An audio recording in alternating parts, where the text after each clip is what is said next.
Oh, wow. Good afternoon, everybody. How are you? What a delight it is to be here today. Thank you, President DeGioia, for your friendship and your leadership here from so many years at this bastion of excellence. Thank you, Dean Otter. And thank you, Dr. Onana, for that lovely introduction and the invitation to be here today. I know that I wouldn't be who I am today without Georgetown University.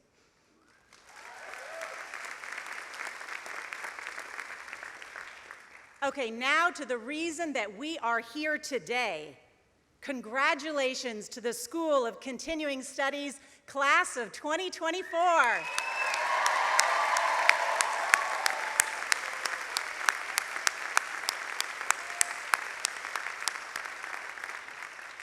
Yes, soak it up.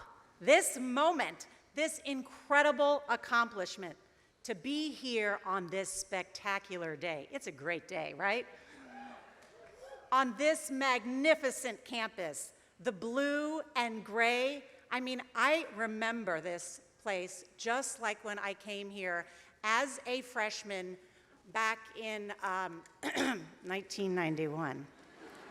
Yeah, it's been a while. It's been a while. But look, it never gets old. The grandeur of Healy Hall, this beautiful university in the middle of the most important city in the world. What a privilege. What an honor. What an opportunity for each of you graduates as you take the next step in your journey. Now it is time for you to use the values and the knowledge that you have learned here to lead a life of purpose, of kindness, of gratitude, of impact and integrity, and most of all, of love and understanding of one another. I know maybe that sounds a little cringy, but this I know is true. Of all that I have done and learned through my education here at this same graduate school, from friends and from family, to interviewing the most fascinating people in the world, it is this: the quality of your life is built on the quality of your relationships. Here comes the plane. Let's hold for 2 seconds. And I'll say it again. The quality of your life is built on the quality of your relationships. That's it. That's it.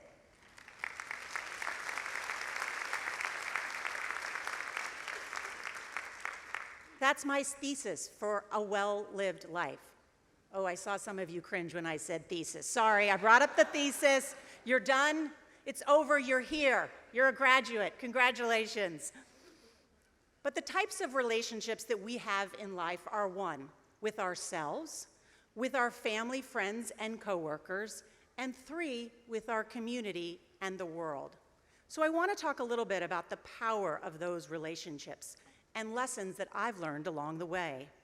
First, the relationship with ourselves.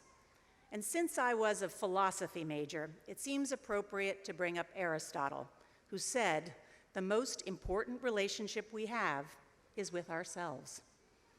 Just like you, I have faced self-doubt.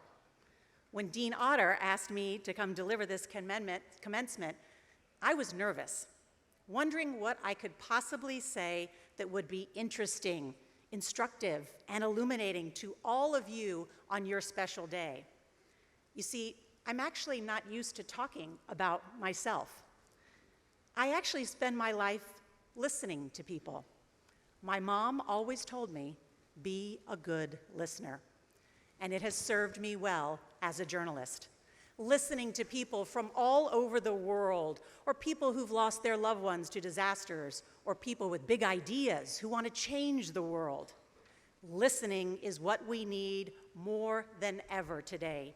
Hearing the ideas and perspectives of someone we may not agree with. Am I right? Listening is at the heart of understanding and of empathy.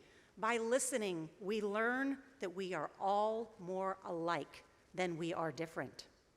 You guys are still listening to me, right? I had never in my life thought that I would be up here at this podium delivering a commencement address at Georgetown University, let alone giving all of you advice. If you'd asked my college roommates, and I did ask them, I told them I was coming here, they were like, "What? You, Norah? You barely knew how to type." That's right, it was 1991. I'll just say, we did not have laptops and iPads back then, okay? Honestly, freshman year, I probably would have been voted least likely to succeed. I showed up here on the hilltop, 17 years old with big hair from Texas, an Army brat. We've got some Army, some military in the house? Thank you for your service. But I came from a big public high school in Texas, suddenly among a freshman class that had gone to the country's top-notch private schools. I was, well, intimidated, and yes, afraid that maybe I didn't belong or that maybe I'd fail. I think today they call that imposter syndrome. Anybody know what that is? Yeah. Well, today, boy, am I grateful for it, because that doubt and fear has been my constant companion in life, in anything great that I have ever accomplished.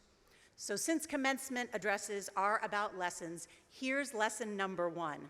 Fear and self-doubt will be your constant companion. And that may sound daunting, but the key is turn that fear into fuel and that doubt into determination. So how do you do it? Well, for me, it's always been through relationships, which brings me to that second relationship that I mentioned, and that's the relationship we have with family, friends, and coworkers. As I mentioned, I kind of doubted what I would say to all of you today, so I confided in my coworkers, my fabulous producers, and they said, "Norah, what are you talking about? I can't believe you're worried about a commencement address. You've interviewed every living president. You've interviewed prime ministers and princes." Yes, Harry. And then just a couple weeks ago, the Pope. That was the big one. I'd been working on it for more than a decade. Interviewing a Pope was the culmination of a lifetime dream as someone who was raised Catholic, who was educated here at the finest Jesuit institution in the world.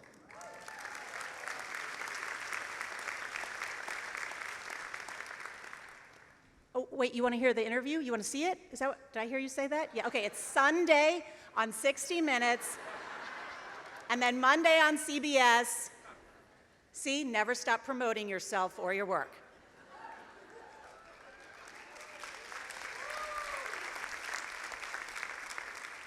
Well, it's no secret that everybody wants to interview the Pope. So why did he grant us at CBS News the first ever in-depth conversation with the US broadcast network?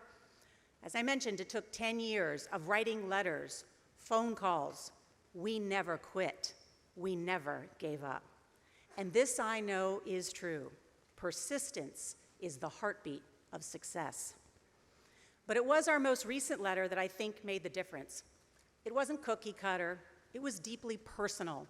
I talked about my values, about being a mother, and there's something that the Pope and I have in common. We care deeply about children and their future. We found out that the interview was a go barely a week before. And I was on that long flight to Rome, still in disbelief, and I was thinking, and I thought, you know, it wasn't just those values that I put in that letter that got us this interview. It was because they trusted our team at CBS. In this business and in yours in the future, your relationship and your track record are incredibly important. So this I know is true. Never forget, integrity is your best currency. By the way, that's lesson number 2. Each of you, by the nature of your new degree, is now a leader. And with that comes a certain responsibility, fostering relationships. I learned a long time ago that one of the best things that you can actually do in life is quite simple. Make people feel appreciated. And one of the ways to do that is something I learned here at Georgetown, and it was the importance of sending notes. handwritten notes, preferably, or thank yous in emails as a way to nurture those relationships. See, I had this boyfriend freshman year when I was dealing with a lot of those self-doubts. And he used to leave me these little Post-it notes in my dorm room. You know, those little yellow Post-it notes. Post-it notes. We didn't have cell phones back then, okay? You didn't text stuff. You left a Post-it note. But they were these little notes of encouragement, mini boosts of confidence that went a long way. And I can tell you, 33 years later, I'm still with that boyfriend.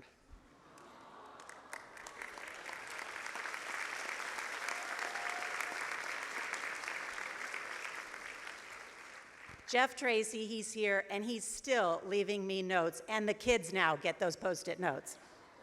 So think about that in your personal and your professional lives. It's so easy to send an email, a text after a project or a meeting with a simple thank you, that mini boost of confidence. That's lesson number 3. You can nurture and build relationships personally and professionally by just sending notes. It shows gratitude. And for many, gratitude is being acknowledged and appreciated. I often tell my 3 kids, if you don't ask, you don't get. In 2011, I was facing a turning point in my career, whether to stay at NBC News or make a change. I had 4-year-old twins at home and a 3-year-old. But there was something inside of me looking for something more professionally, and also probably just to stop changing diapers. So I called my agent and I said, you know what I really want? I want to be a 60 Minutes correspondent. And he laughed and said, well, that's great, so does everybody else. Well, could you just ask? Less than 10 minutes later, the phone rang and the head of 60 Minutes wanted to meet. He said to me, you know, we don't just make 60 Minutes correspondents, but how'd you like to come be our chief White House correspondent at CBS? And if you pitch good stories and work really hard, someday, maybe you'll be on 60. So exciting and thrilling, I thought, yes, a step in the right direction. But before I took that job, I met with another senior man at CBS News who said to me, how are you going to be the chief White House correspondent and manage 3 young children at home? I felt the blood rush up my neck and into my face, and I blurted out, do you ask men that question?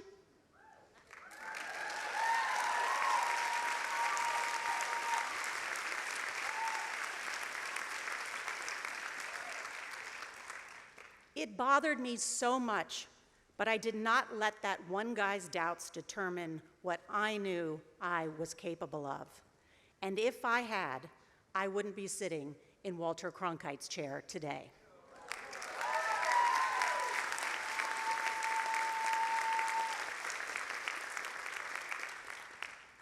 And by the way, being a mother, that's what helped me get the Pope. So here's the lesson. Don't forget who you are, your authentic self. It's your power. And as Oprah says, once you know your authentic power, you are unstoppable. And relationships in your life will help you garner the courage to stand up for yourself.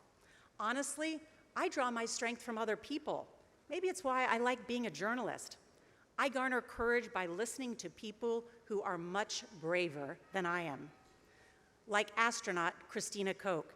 She actually holds the record for the longest continuous time spent in space by a woman. And she told me in 2020, if you do what scares you, you might just find out what you're capable of.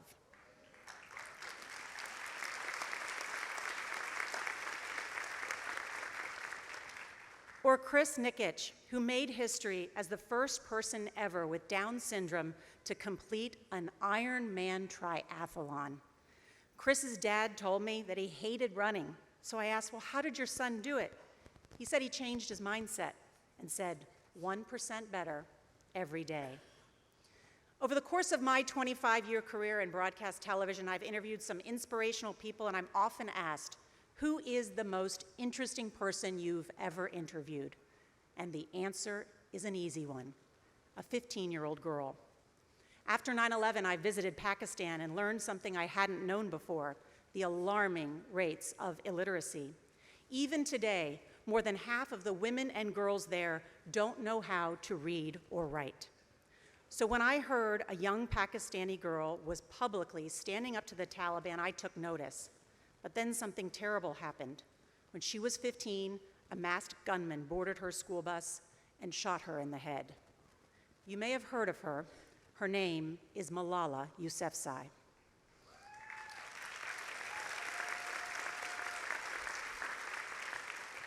She barely survived, but continued to speak out for the 130 million girls around the world who don't have access to education, girls who are denied what I believe is a universal right.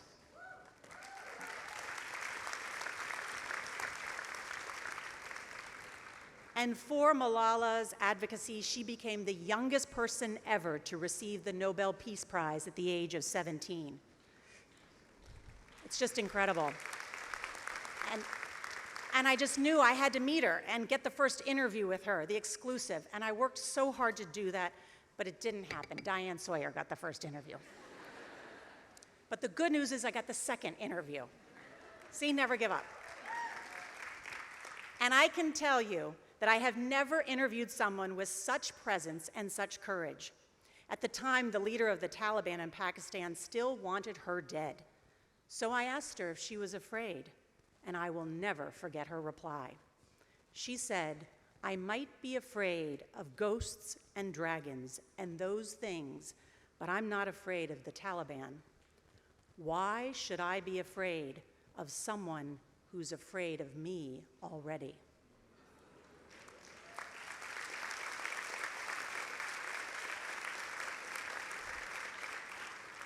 I still follow everything she does with awe, because she is someone who, in the face of doubts and danger, summons the courage that many of us struggle to muster, a courage that makes her the master of her own destiny. Nobody else is going to determine the trajectory of her life. So as you can tell, there are a few topics that inspire me more than the courage of women. So when we think about our lives and our relationships, the final relationship I want to focus on today is the one with our communities and the world.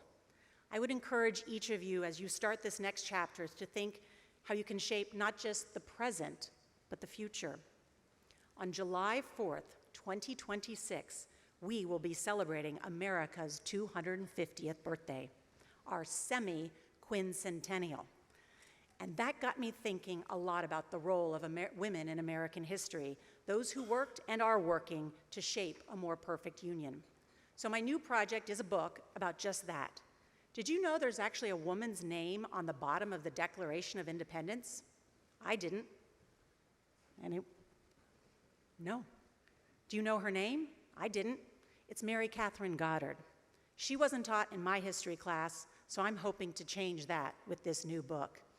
And that project has me thinking a lot about the legacy that we all leave behind, that relationship with the world. And sometimes it's actually more simple than you could ever imagine. I learned that from a teenager named Penny Durkee. I knew her whole life, but never knew that she was battling a disease called neurofibromatosis. I didn't know about her disease because she lived her life with purpose, passion, and was always joyful. Her disease developed into brain cancer, and she died last year at the age of 16. Penny's parents started a foundation to help find a cure for NF, and the logo is a butterfly. Why? Penny's mom told me the butterfly is a symbol of an inextinguishable soul, always drawn to light. And she added, "It's not your lifespan, it's your wingspan." Think about that.